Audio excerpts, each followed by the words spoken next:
Hello all, welcome back. I'm Siddiq, Assistant Professor in the Department of Economics, University of Kerala.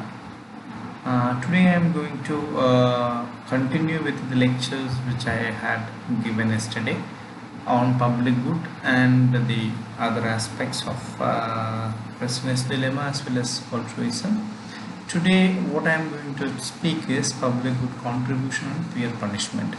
How public good and the peer punishment changes the behavior of the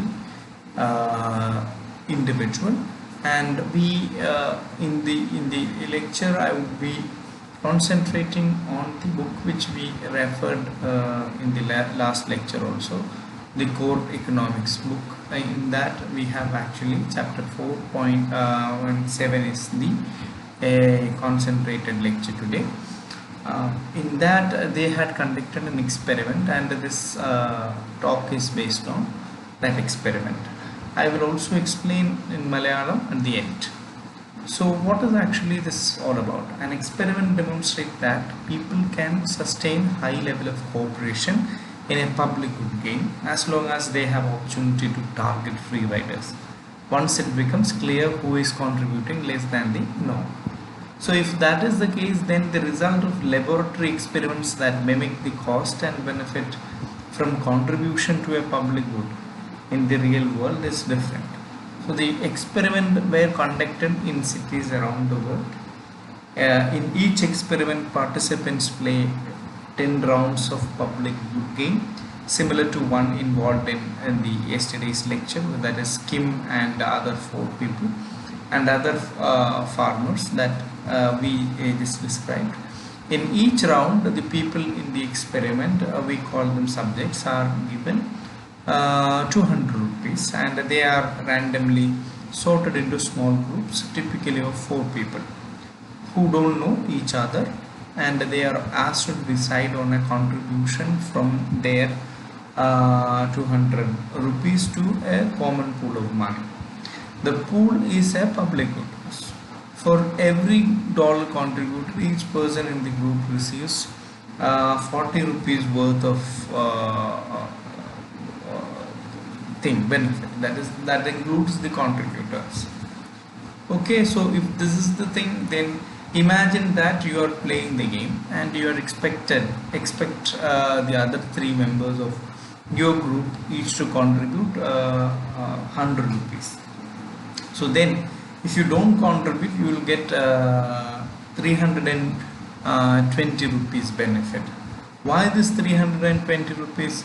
It is because there are 3 returns from other 3 players. That is, by the contribution of each other player, you will get a benefit of 40 rupees worth.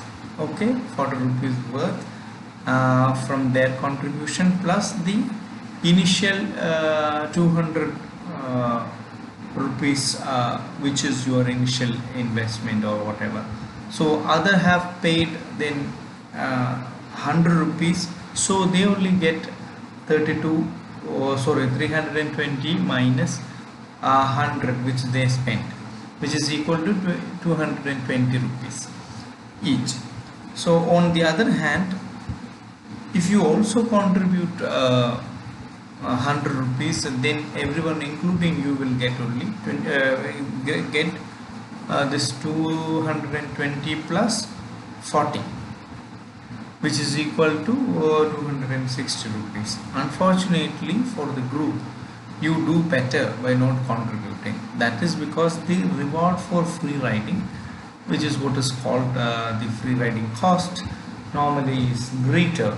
That is, you will get 320, which is naturally greater than 260. And unfortunately for you, the same applies. The same is actually applies to other player also. That means if they also decides in the same fashion, then for all of them, I would like to actually free ride. So after each round, the participants and the others told the contribution of the members of their group, and each each of their contribution seems to be reducing. So this is, even you can see the same graph in the link which I will be providing. So if you look into the figure 4.91, it is quite obvious that from every subsequent round the contribution of each player is falling. So each line which represents, just as in the prisoner's dilemma, people are definitely not solely self-interested in that sense. So as you can see, players in Chengdu contributed 100 in the first round, just as we described above. In every population where the game was played, contribution to the public good were high in the first period, although much more so in some cities. For example, Copenhagen, it was very higher when you compare with Melbourne. So this is also trying to say that a remarkable point, that the spatial difference and attitude of the city is also reflecting, but we are not going to discuss about all that at this point. So if you care only about your own payoff, contributing nothing at all is the dominant strategy, and the high initial contribution could have occurred because the participants in the experiment valued their contribution to the payoff that other received. But the difficulty which we have seen, that is, as Hardin was pointed out in the earlier lectures, so is obvious, that is, there is a tragedy of commons. Nevertheless, the result also showed that despite a large variation across society, most of them still have high contribution level at the end of the experiment. So this is also very, very important. The most plausible explanation of the pattern is people are not altruistic. So it is likely that contribution decreased their level of cooperation if they observe that others were contributing less than expected and were therefore free riding on them. So it seems as if those people who contribute more than the average like to punish the low contributor for their unfairness or for violating a social norm of contributing, since the payoff of the free riders depends on total contribution to the public good. The only way to punish free rider in this experiment was to stop contributing. So this is the tragedy of commons, as we have discussed earlier. So many people are happy to contribute as long as others reciprocate. So this is all of us know. And a disappointed expectation of reciprocity is in fact reduces the contribution of everyone in the subsequent game or subsequent move which they make. So that is why the subsequent round they are willing to only pay lesser and lesser amount, except in very few cases. So to test this, again this experiment, there is an experiment they had conducted, and in that experiment, public good game experiment, which is shown in the 4.9a, and introduce a punishment option. Okay, after observing the contribution to their group, individual player could pay to punish other players by making them pay a 30 rupees fine. The punisher remained anonymous. Okay, so whoever is the punisher has been anonymous, but had to pay 10 rupee per player punished. Okay, so if you one player is punished, then you have to pay 10 rupee. The effect is shown in the second figure, which is again in the link. You can see that is in figure 4.9b. For the majority of the subject, including those in China, South Korea, Northern Europe and English-speaking countries, where earlier it was falling, now contribution increased when they had the opportunity to punish the free rider. That means if people are trying to free ride and if you have an opportunity to punish, then obviously the level of contribution increases. That means people won't free ride, and because they are a little worried about the punishment from your own peer. So people who think that others have been unfair or have violated a social norm may retaliate even if the cost of themselves is high. The punishment of others is a form of altruism in that sense. So what is actually it creates is the altruism is made in this context, that is the punishment which drives to be altruistic, or because it costs them something to help deter free riding behavior that is detrimental to the well-being of most members of the group.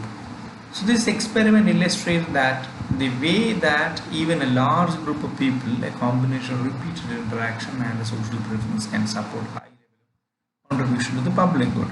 The public good game, like the prisoner's dilemma, is a situation in which there are something to gain for everyone by engaging with others in a common project, such as pest control, maintaining an irrigation system, or controlling carbon emission.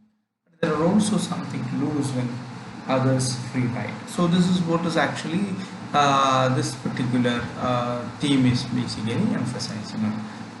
ഈ പറഞ്ഞ കാര്യങ്ങളെല്ലാം മലയാളത്തിൽ കുറച്ചുകൂടി നിങ്ങൾക്ക് മനസ്സിലാകുന്ന, കുറച്ചുകൂടി എളുപ്പത്തിൽ മനസ്സിലാക്കുന്നതിന് വേണ്ടി ചുരുക്കി പറയുകയാണെങ്കിൽ, നമുക്ക് ഈ ഇന്നത്തെ ലെക്ചർ പ്രധാനമായിട്ടും ഉദ്ദേശിക്കുന്നത് എങ്ങനെയാണ് സാർവജനീന വസ്തുക്കൾ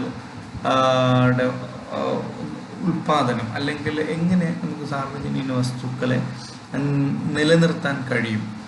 അത് വലിയൊരു ചോദ്യമാണ്. ആ ചോദ്യത്തിന് ഉത്തരമായിട്ട് നമുക്ക് അല്ലെങ്കിൽ മനസ്സിലാക്കാൻ ഉപയോഗിക്കുന്ന ഒരു ടൂൾ എന്ന് പറയുന്നത് പിയർ പണിഷ്മെന്റ് എന്നുള്ള ഒരു സാങ്കത്യം ഉപയോഗിച്ചുകൊണ്ടാണ്. എന്ന് പറഞ്ഞു കഴിഞ്ഞാൽ നമ്മൾ സുഹൃത്തുക്കൾ അല്ലെങ്കിൽ ഗെയിമിൽ കളിക്കുന്നവർ തന്നെ കളിക്കാതെ ആരെങ്കിലും ഒരു ഡിഫോൾട്ടോ അല്ലെങ്കിൽ ഫ്രീ റൈഡിങ് നടത്തുകയാണ് എങ്കിൽ അവരെ പണിഷ് ചെയ്യാനുള്ള ഒരു സാധ്യത ഇൻട്രൊഡ്യൂസ് ചെയ്ത് കഴിഞ്ഞാൽ എങ്ങനെ അവരുടെ ബിഹേവിയർ മാറും എന്നുള്ള ചർച്ചയാണ്. അതായത് പബ്ലിക് ഗുഡ് നിർമ്മിക്കുന്നതിലും ഫ്രീ റൈഡിങ് ഉണ്ടാകുന്നത് എങ്ങനെയാണെന്നും പരിശോധിക്കുക മാത്രമല്ല, ആ ഫ്രീ റൈഡിങ്ങോ അല്ലെങ്കിൽ ഈ പറയുന്ന പബ്ലിക് ഗുഡ് നിർമ്മിക്കുന്നതിന് എങ്ങനെ നമുക്ക് കാര്യക്ഷമമാക്കാം, അതിലെ ഓൾട്രോയിസ്റ്റിക് ബിഹേവിയർ എങ്ങനെ നമുക്ക് കൊണ്ടുവരാം മുതലായ കാര്യങ്ങൾ കൂടി ചർച്ച ചെയ്യുന്ന ഒരു ഭാഗമാണ് ഇന്ന് നമ്മൾ സംസാരിക്കുന്നത്. അതിൻ്റെ ആദ്യ ഭാഗമായിട്ട് നമ്മൾ ഇൻട്രൊഡ്യൂസ് ചെയ്തതെന്ന് പറഞ്ഞു കഴിഞ്ഞാൽ ഒരു ബിഹേവിയർ എക്സ്പെരിമെൻ്റൽ ഗെയിമാണ് ഇവർ നടത്തിയത്. ആ എക്സ്പെരിമെൻ്റൽ ഗെയിമിൽ ഇത്രയേ ഉള്ളൂ, നമുക്കൊരു 10 പ്ലെയേഴ്സിനെ എടുത്തുകൊണ്ട് അല്ലെങ്കിൽ 10 റൗണ്ടിൽ കളിക്കുന്ന ഒരു 4 പ്ലെയർ വീതമുള്ള ഓരോ സ്ഥലത്തും അല്ലെങ്കിൽ വ്യത്യസ്തമായിട്ടുള്ള രാജ്യങ്ങളുടെ തലസ്ഥാനത്ത് ഒരു പരീക്ഷണം നടത്തി. അപ്പോൾ ആ പരീക്ഷണത്തിൻ്റെ റിസൾട്ട് എന്താണ് എന്ന് നോക്കുമ്പോൾ നമുക്ക് മനസ്സിലാകും ആളുകൾ ഓൾട്രുയിസ്റ്റിക് ആണോ അല്ലെങ്കിൽ അവർ നമ്മൾ പ്രിസണേഴ്സ് നിലമേൽ കണ്ടതുപോലെ സെൽഫിഷ് ആയിട്ടാണോ ബിഹേവ് ചെയ്യുന്നത് എന്നുള്ളതിൻ്റെ ഒരു ഒരു ഒരു സംഗ്രഹമാണ് ഈ എക്സ്പെരിമെൻറ്റിലൂടെ അനാവരണം ചെയ്യുന്നത്. അതിൻ്റെ ഭാഗമായിട്ട് ഒരു എക്സ്പെരിമെൻ്റ് എങ്ങനെ നടത്തണമെന്ന് പറഞ്ഞാൽ, ഇപ്പോൾ നിങ്ങൾക്ക് ഒരു 200 രൂപ തരുന്നു എന്ന് വിചാരിക്കുക ഓരോ പ്ലെയേഴ്സിനും. അവരതിൽ ഇൻവെസ്റ്റ് ചെയ്യണം. ഇൻവെസ്റ്റ് ചെയ്ത് കഴിഞ്ഞാൽ അവർക്ക് വലിയ ഒരു നേട്ടം കിട്ടും. ഉദാഹരണത്തിന് 200 രൂപ നിങ്ങൾ ഇൻവെസ്റ്റ് ചെയ്യുന്നതിന് നിങ്ങളുടെ കയ്യിൽ ഇനിഷ്യൽ ഇതുണ്ടെങ്കിൽ, നിങ്ങൾ എല്ലാവരും 4 പേരും ഇൻവെസ്റ്റ് ചെയ്ത് കഴിഞ്ഞാൽ ഒരാൾക്ക് കിട്ടുന്ന ഏറ്റവും വലിയ ബെനിഫിറ്റ് എന്ന് പറയുന്നത് ഒരു തുകയുണ്ടാവും. പക്ഷേ ഇപ്പോൾ 3 പേർ ഇൻവെസ്റ്റ് ചെയ്യുകയും 4-മത്തെ ആൾ ഇൻവെസ്റ്റ് ചെയ്യാതിരിക്കുകയും ചെയ്താൽ കൂടിയും നിങ്ങൾക്ക് അതിൽ ഒരു ബെനിഫിറ്റ് ഉണ്ടാവും. അങ്ങനെയാണെങ്കിൽ ഈ 4-മത്തെ ആൾ ഇൻവെസ്റ്റ് ചെയ്യാതെ ആ ബെനിഫിറ്റ് എടുക്കുന്നതിനെയാണ് നമ്മൾ ഫ്രീ റൈഡിങ് എന്ന് നമ്മൾ പൊതുവായിട്ട് പറയുന്നത്. അപ്പോൾ നേരത്തെ ഈ കണക്ക് വെച്ചിട്ടാണെങ്കിൽ നമ്മൾ നേരത്തെ സൂചിപ്പിച്ചതുപോലെ ഈ ഇനിഷ്യൽ ഇൻവെസ്റ്റ്മെൻറ്റ് എന്നുള്ള സാഹചര്യം അവിടെ നിലനിൽക്കുമ്പോൾ തന്നെ ഇവർ അഡീഷണലായിട്ട് ഒരു തരത്തിലുള്ള കോൺട്രിബ്യൂഷൻസ് നടത്തുന്നത്. ഓരോ അഡീഷണൽ കോൺട്രിബ്യൂഷനും $10 വെച്ചാണ് ഇവർ കൊടുക്കേണ്ടതെന്ന് ഇരിക്കട്ടെ, അല്ലെങ്കിൽ ഒരു 100 രൂപ വെച്ചായാലും കൊടുക്കണം എന്നിരിക്കട്ടെ.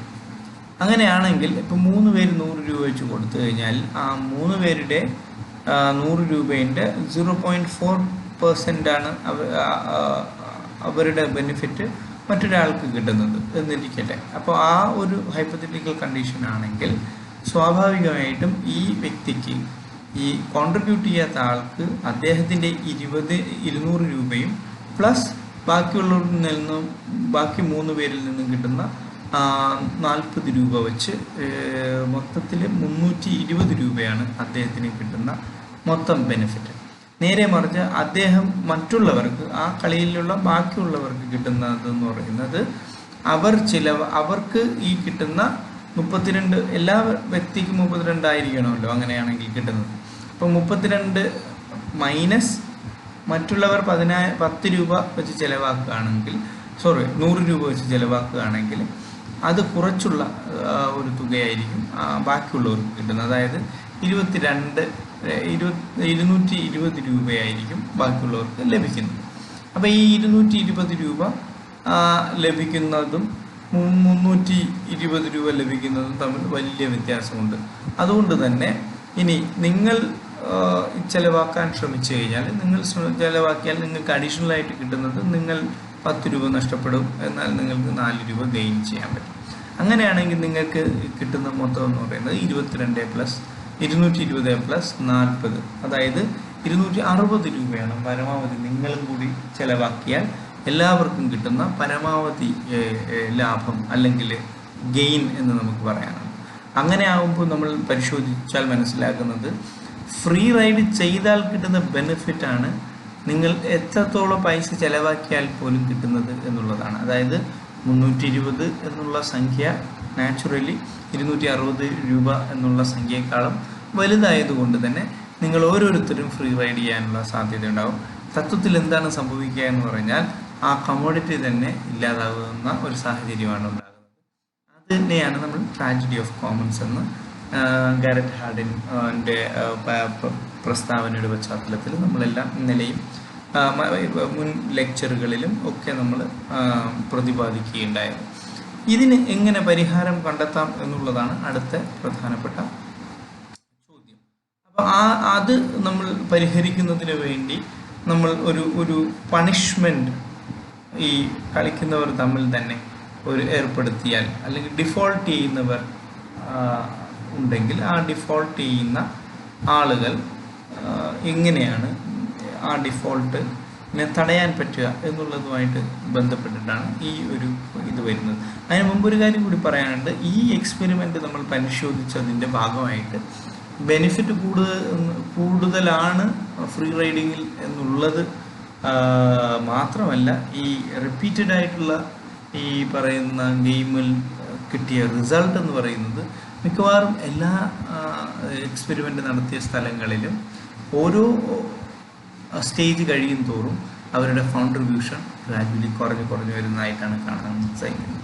അതായത് ആളുകളെല്ലാം ഓൾട്രുയിസ്റ്റിക് ആയിട്ടല്ല ബിഹേവ് ചെയ്യുന്നത് എന്നുള്ള ഒരു സാങ്കേതികമായ ഒരു കണ്ടെത്തലാണ് ഈ ഒരു എക്സ്പെരിമെൻറ്റിലൂടെ നമുക്ക് മനസ്സിലാക്കാൻ കഴിയുന്നത്. ഈ എക്സ്പെരിമെൻറ്റിൻ്റെ നേരത്തെ പറഞ്ഞതുപോലെ ഒരു റിസൾട്ട്, ഒരു കൾമിനേഷൻ, എങ്ങനെ ഇതിനെ ഓവർകം ചെയ്യാം എന്നുള്ളതുമായിട്ട് ചർച്ച ചെയ്യുമ്പോഴാണ് ഒരു പിയർ പണിഷ്മെൻ്റ് എന്നുള്ള സംവിധാനം നമ്മൾ ഏർപ്പെടുത്താൻ തീരുമാനിച്ചത്.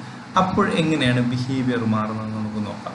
അപ്പോൾ ഇങ്ങനൊരു സാധനം ഏർപ്പെടുത്തിയപ്പോൾ, ഉദാഹരണത്തിന് നിങ്ങൾ അങ്ങനെ ഡിഫോൾട്ട് ചെയ്താൽ നിങ്ങൾ ഒരു $3 നിങ്ങൾ നഷ്ടമാകും. പക്ഷേ അതിനായി ചിലവാക്കുന്നത് 30 രൂപ ചിലവാകും. പക്ഷേ അതിന് നിങ്ങൾ അടയ്ക്കേണ്ടി വരുന്നത് ഒരു 10 രൂപയാണെന്നിരിക്കട്ടെ. അങ്ങനെയാണെങ്കിൽ ഇത് രണ്ടും തമ്മിലുള്ള അന്തരത്തിൻ്റെ പശ്ചാത്തലം മാത്രമല്ല, ആളുകൾക്ക് ഇത് കൊണ്ടുണ്ടാകുന്ന ഒരു നഷ്ടം വലുതായിട്ട് കണക്കാക്കുന്നതിൻ്റെ ഭാഗമായിട്ട് ഈ എക്സ്പെരിമെൻറ്റിൻ്റെ റിസൾട്ട് പറയുന്നത് കൃത്യമായിട്ടുള്ള ഒരു ഓരോ സബ്സിക്വൻറ്റ് സ്റ്റേജിലും കഴിയുമ്പോൾ അവരുടെ കോൺട്രിബ്യൂഷൻ റേറ്റും ലെവലും വർദ്ധിച്ചു വരുന്നു എന്നുള്ളതാണ്.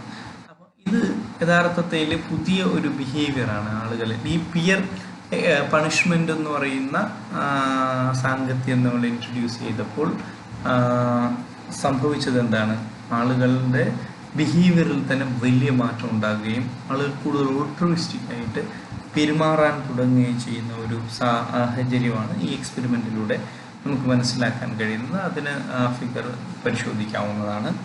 അപ്പോൾ അത് നമ്മൾക്ക് തരുന്നതെന്ന് പറയുന്നത് എല്ലാ രാജ്യത്തും അത് പരിപൂർണമായിട്ടും നടന്നു എന്ന് പറയുന്നില്ല, പക്ഷേ എന്നിരുന്നാലും താഴേക്ക് പോയിട്ടില്ല എന്നുള്ള ഒരു സാഹചര്യം നമ്മൾ മനസ്സിലാക്കേണ്ടിയിരിക്കുന്നു.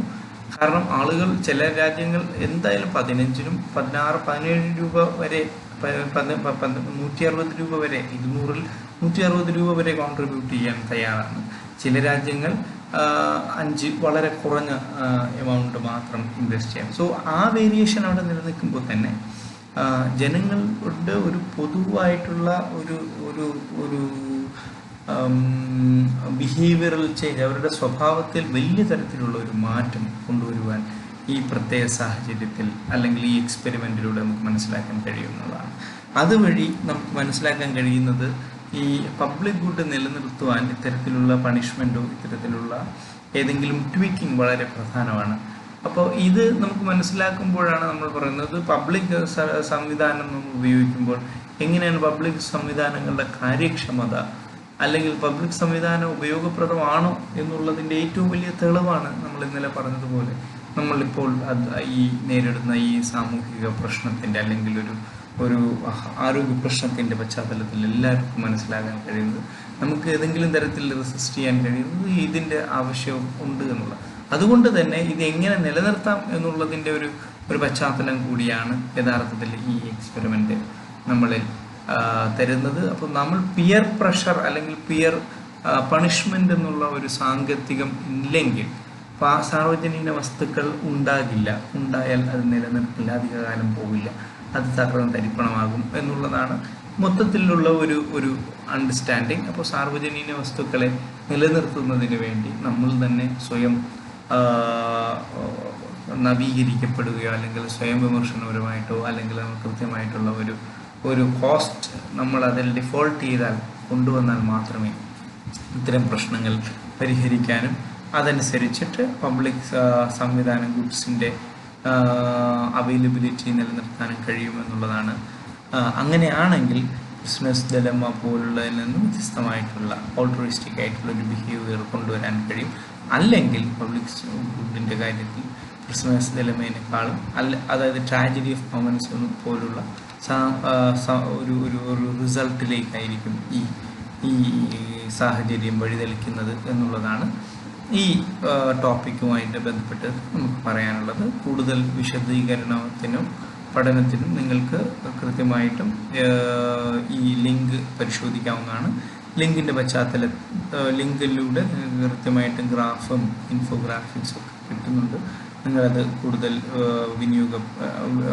ഉപയോഗപ്രദമാകുന്ന തരത്തിലേക്ക് വിനിയോഗിക്കണം എന്നും മാത്രം പറഞ്ഞുകൊണ്ട് ഈ ഭാഗം അവസാനിപ്പിക്കുകയാണ്. എല്ലാവർക്കും ശുഭദിനം നേരുന്നു. നന്ദി, നമസ്കാരം.